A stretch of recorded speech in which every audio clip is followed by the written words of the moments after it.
नमस्कार। आज नेपाल प्रपर्टी सर्भिसेसले यो नयाँ घडेरी लिएर आएको छ। यो बिर्ता बजारबाट पश्चिम गैलाडुवा जाने गोकुल जोशी मार्ग भन्छ यसलाई है।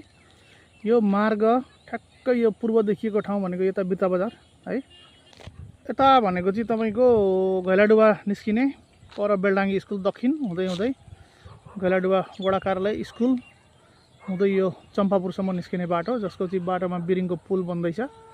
हो यो त्यही बाटो हो, मेन ठुलो बाटो। अब हामी बिर्ता बजारबाट आउँदै गर्दाखेरि ठ्याक्कै गैलाडुवा जाने बाटो आउँदै गर्दाखेरि भनेको हामी यो पोइन्टमा आइपुग्छौँ।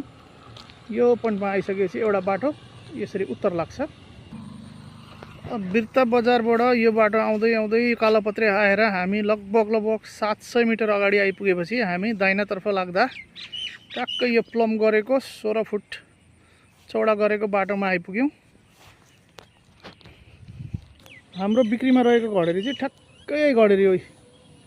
यो घाँस पलाएको है, अगाडिपट्टि काँस छ, यहाँनिर बिजुलीको खम्बा छ, 32 फिट मुख गरेको घडेरी, ठ्याक्कै 9 धुर माटो छ। यहाँ राम्रो डाँडो जग्गा छ है, तुरुन्तै घर बनाएर बस्न मिल्ने पूर्व फर्किएको घडेरी छ।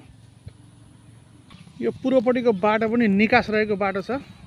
पूर्वपट्टिको बाटोमा प्लम लागिसकेको प्लानिङले बनाएको बाटो हो यो।